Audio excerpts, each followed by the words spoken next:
कुछ विचित्र घटनाएं होने लगी। सभी लोग उन घटनाओं से अचंभित थे। अरे दीदी, का तुम रात सुने रही? ई हैंड पंपवा खुदे चलत रहा।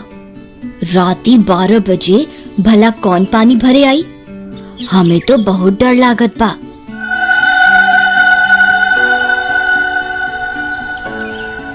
हाँ रानी, हम सुने रही। हमार रिंकिया के पापा तक कहत रही कि हम जाके देखा। हम उनके रोक लिहिस। कौन जाने का बला हुई। फिर उसी रात फिर से 12 बजते ही वह हैंडपंप खुद से चलने लगा।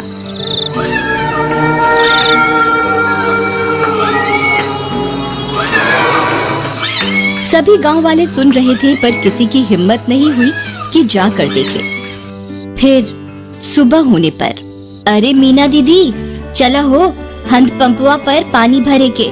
हमें अकेले जाते डर लागत बा। फिर वे दोनों हैंडपंप पर जाती हैं। वहाँ पहुंचकर उनकी आंख फटी की फटी रह जाती है। वहाँ किसी के पैर का निशान होता है जो इंसानी पैर से दुगने साइज का होता है। ई देखा हो रानी, हम कहत रहे ना कुछ गड़बड़ जरूर बा। ई देखा, भला किस इंसान के इतना बड़ पैर हुई। तभी वहाँ पिंकी आ जाती है। अरे दीदी, क्या हुआ? आप दोनों इतनी परेशान क्यों हैं? ई देखो बहन, इतना बड़का पैर। लागत है कौनो शैतान ई हैंडपंपवा पे आया रहा। कम ऑन दीदी, कोई प्रैंक कर रहा होगा। हमारी सिटी में तो ऐसे बहुत करा जाता है। अरे आप शहर से आई रही पिंकी बहन, आप ये सब ना समझी। फिर रात होने पर हैंडपंप फिर खुद से चलने लगता है।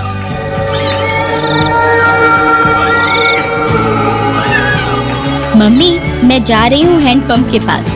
मैं अभी सबक सिखाती हूँ इस नमूने को। फिर जैसे ही पिंकी वहाँ पहुँचती है, वह दंग रह जाती है। वहाँ 2 सिर की एक चुड़ैल हैंडपंप चला रही होती है। पिंकी के पसीने छूट जाते हैं।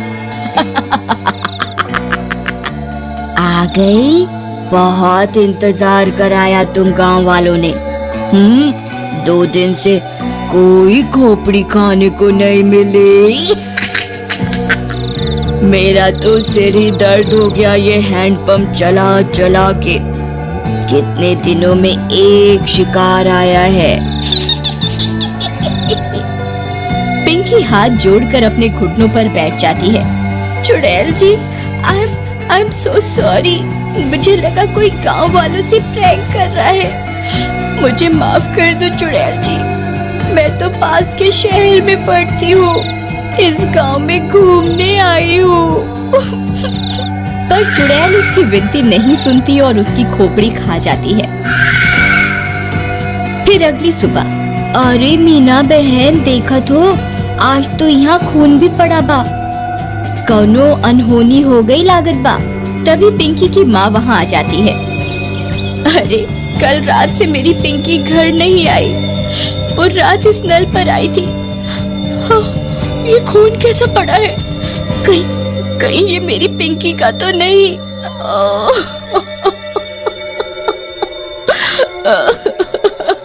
अरे भौजाई, हम उसे कल ही कह रहे कि ज्यादा लेक्चर का झाड़ो। लगता है उसके साथ कुछ गलत हुई गवा। थोड़ी देर में झाड़ियों में उन्हें पिंकी की सिर कटी लाश दिखती है।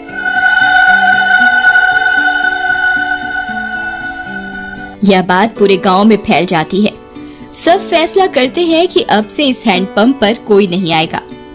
फिर रात होने पर वह चुड़ैल फिर से हैंडपंप पर आकर उसे चलाने लगती है, पर कोई नहीं आता। लगता है गांव वाले चालाक बन रहे हैं। इनको किसी और तरकीब से बुलाना होगा, नहीं तो हम भूखी मर जाएंगी। हाँ, पर करें क्या?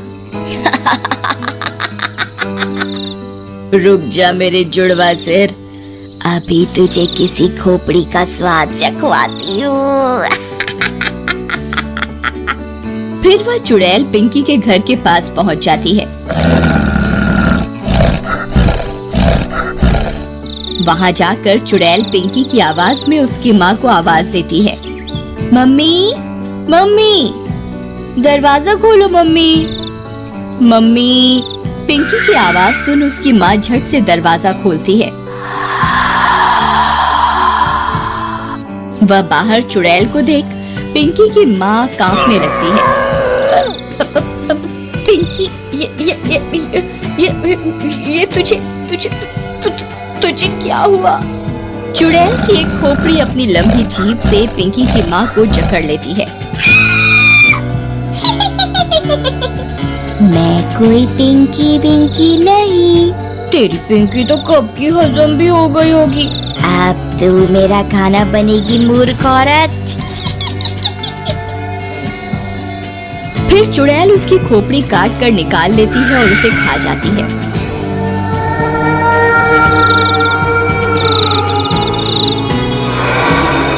फिर सुबह होने पर पिंकी की माँ की सिर कटी लाश देखकर पूरे गांव में हाहाकार मच जाता है। किसी को कुछ समझ में नहीं आता कि ये कौन कर रहा है और क्यों कर रहा है। सुनत हो जी, उस शहर वाली माँ बेटी के कोई मार के मुंडी गायब कर दिया रहा। लगता है कोनो भूत पिशाच ही सब कर रहा है। तुम बाहर ना जावा, तुमका कुछ हो गए तो हम का करब? अरे हमका कुछ ना होई। हम जात रहे वो हैंड पंपवा के आसपास सीसीटीवी कैमरा लगाई खातिर, ताकि देख सके आखिर मामला का बा। फिर वह गांव की कई दीवारों पर सीसीटीवी कैमरा लगा देता है।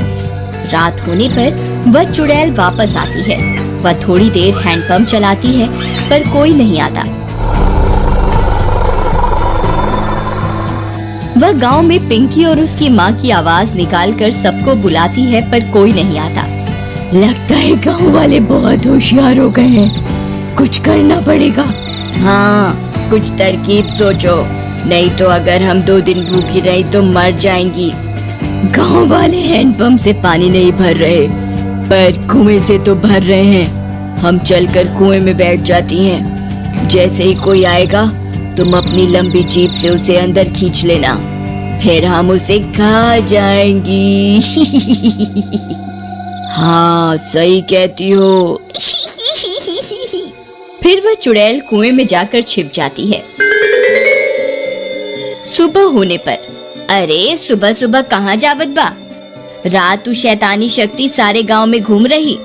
अरे तू डरा ना हमार राजकुमारी, हमका कछु ना हुई। हाँ, हम जा रहे सीसीटीवी कैमरा से रिकॉर्डिंग ले खातिर। हाँ, अच्छा जावत ही हो तो मटका में पानी भर लावा कुआं से। फिर रानी का पति मटका लेकर निकल जाता है। अरे पहले रिकॉर्डिंग निकाला कि कुएं पे जावा? चलो पहले कुएं पे चलते हैं, नहीं तो वहाँ भीड़ हो जाए। फिर वह कुएं पर जाता है। जैसे ही वह कुएं में अपना घड़ा डालता है, चुड़ैल का सिर अपनी जीभ से लपेट कर उसे अंदर खींच लेता है। वह कुछ बोल भी नहीं पाता और चुड़ैल उसकी खोपड़ी खा जाती है।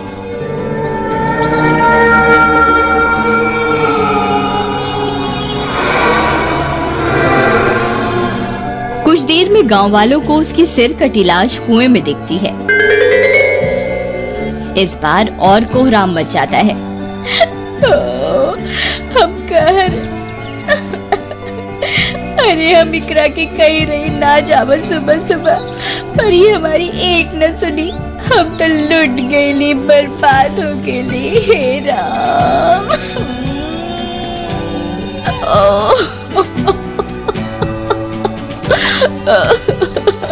पर तुहार पति सुबह सुबह आया क्या करने रहा? फिर रानी ने बताया कि उसके पति ने सीसीटीवी कैमरे लगाए थे गांव में, जिससे यह पता चल सके कि आखिर मामला क्या है। फिर वे सब गांव वाले सीसीटीवी कैमरे से रिकॉर्डिंग निकालते हैं, टीवी पर चलाते हैं और चुड़ैल का सारा सच उनके सामने आ जाता है। वे यह भी सुन लेते हैं कि अगर वे चुड़ैल 2 दिन भूखी रही तो मर जाएंगी। गांव वालों, हमारे सामने एक बहुत खतरनाक दुश्मन है। इसे हराने के लिए हमें बस ये करना है कि हम 3 दिन तक अपने घरों में कैद रहें, नहीं तो ये 2 मुंडी वाली चुड़ैल कई और लोगों को अपना शिकार बना लेगी। मैं गांव में 3 दिन के लॉकडाउन का ऐलान करता हूँ। लॉकडाउन होने के बाद वे चुड़ैल 2 दिन तक गांव में आई अपना शिकार पकड़ने के लिए। उन्होंने कई तरकीबें लगाई पर कोई अपने घर से बाहर नहीं आया और वे दोनों चुड़ैल मर गईं।